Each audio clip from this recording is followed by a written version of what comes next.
Thank you. Light affects our body and soul. The balance of light and dark help people to sleep at night and to be alert during the day. This example is a sketch from a psychiatric ward. The artificial lighting is a full-on circadian rhythm light installation, but by design, the primary light source is the natural light through large windows. So be it the crisp sunlight, or the diffuse skylight, or be it the warmth that you feel immersed in light, or the pure cool and softness characteristics, it's equally beautiful. But the hard fact is, a patient heals measurably faster in a ward facing south opposed to north.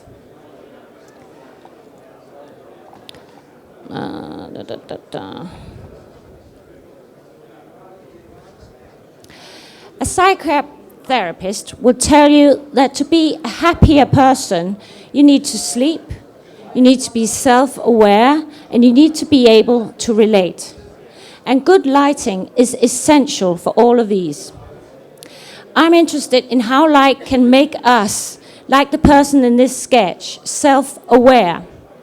This sketch is drawn from a memory I have of a shopper emerging into one of his first rays of sunlight in spring.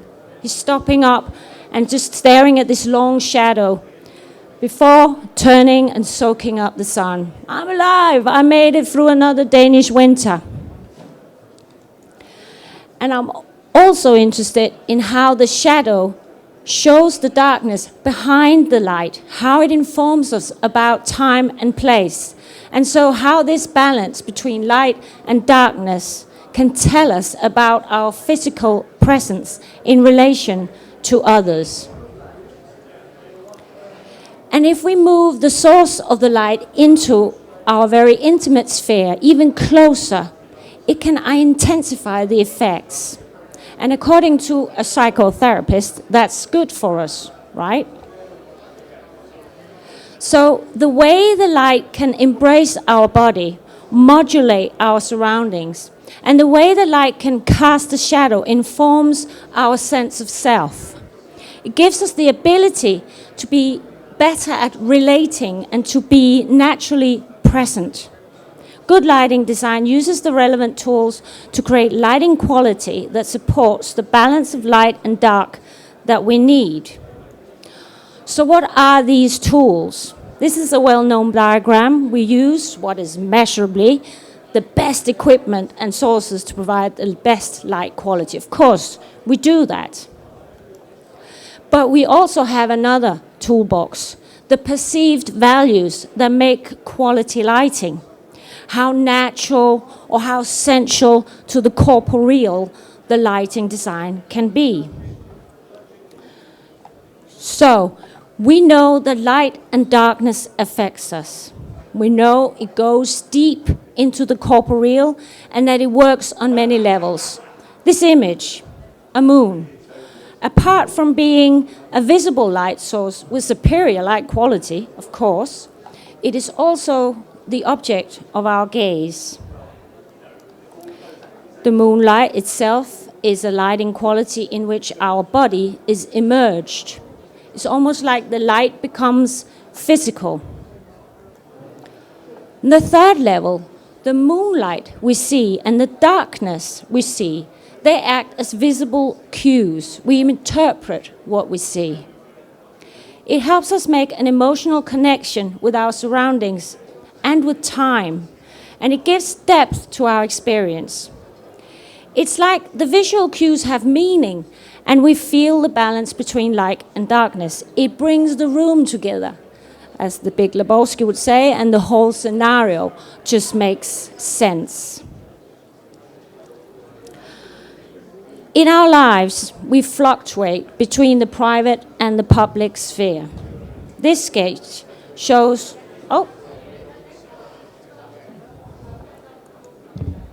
This sketch shows typical lighting qualities in a private home and in a home. Somehow, the cues that were transferred from the private references into a professional context are suddenly all wrong. The intentions were there, But no, I'm sorry, it's just not quite the same. And what happens to us as people?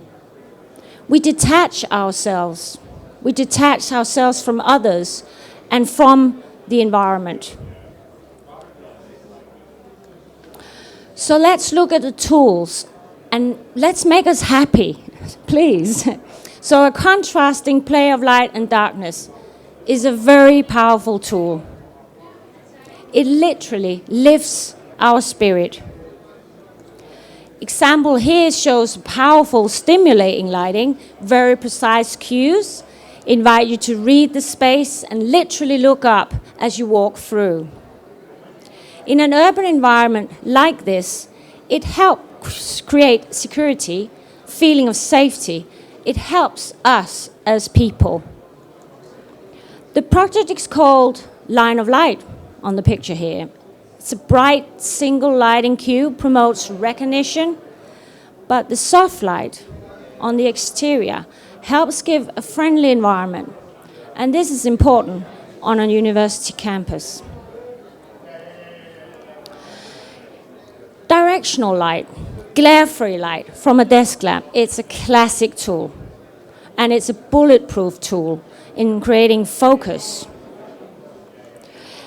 It can create a personal light space within a larger space, and it helps us maintain concentration and to respect others around us. This example here shows how a single cue can make a comfortable personal space within a larger space.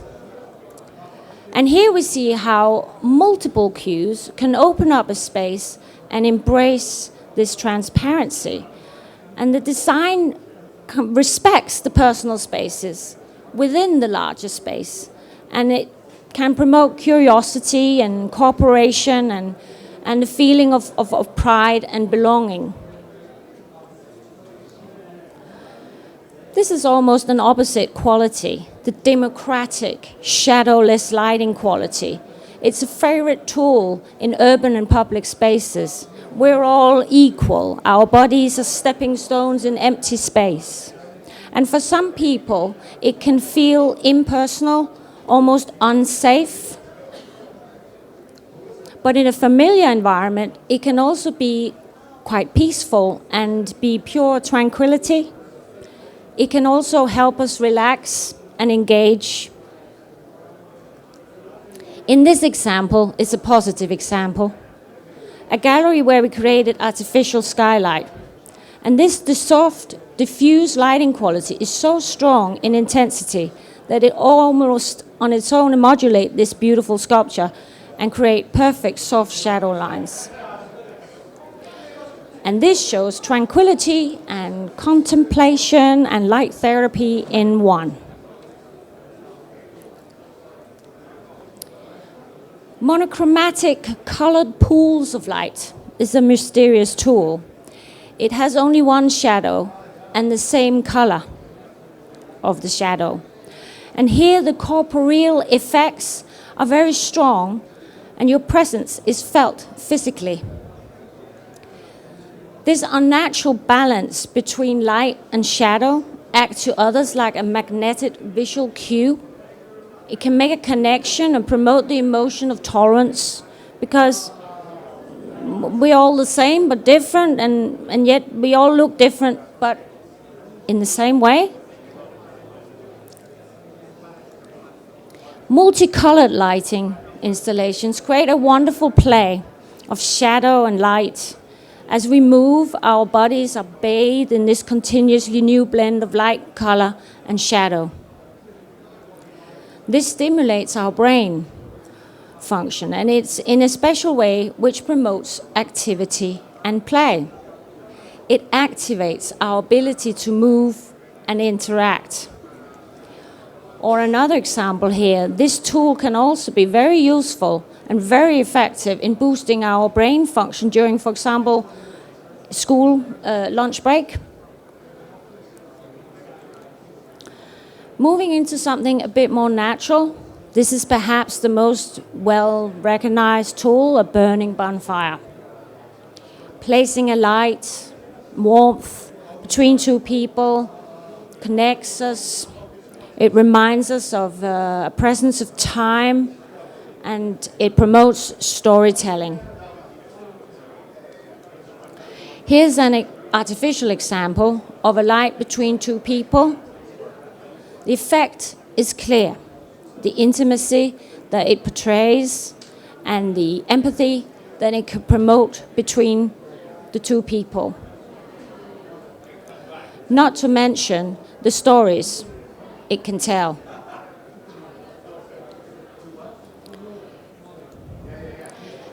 And again, moving into something completely different, the graphic lighting tool tells a different narrative. The graphic lines become the space. Like the moon in the beginning, the graphic line become the object of our gaze, the light that we are immersed in, and the light and the shadow that we see, all in one. Graphic lighting quality can guide us and help us understand scale and depth of a space. And the most important ploy is to ensure human scale and omit light pollution. The light has to be close to your body, and it has to embrace you as a person. The purpose is to invite people to look up. I said it before, but when you look up, the meeting of another person will not feel as frightening. Imaging light qualities are useful in deep spaces. They're useful for identity schemes or wayfinding. And the ploy is that we can read the space. We can read its orientation. We can read the time of day. We can read its scale. We can read its context. And it helps us understand our presence in time. It helps us feel welcome, to feel secure.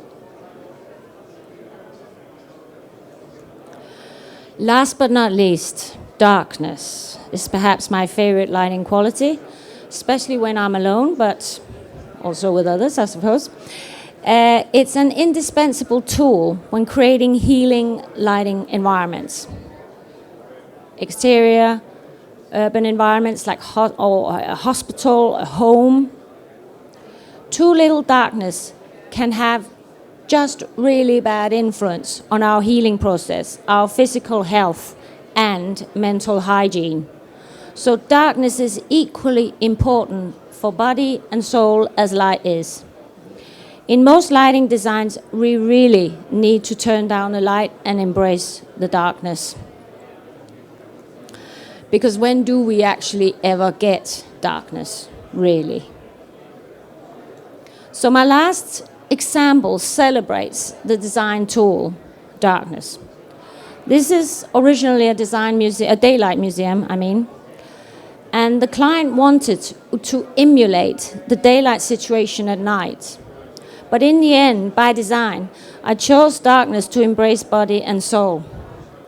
In this example, darkness is almost like the other kind of corporeal light, and it is almost so that the light becomes the shadow of darkness. So to finish off with my image from the beginning, here by the artist's hand himself, the moon is the light, we said, but the artist, Krøyer, has portrayed the darkness in order to balance the light. And at this particular moment, I am sure that Marie and Peter were the very best versions of themselves. So thank you very much.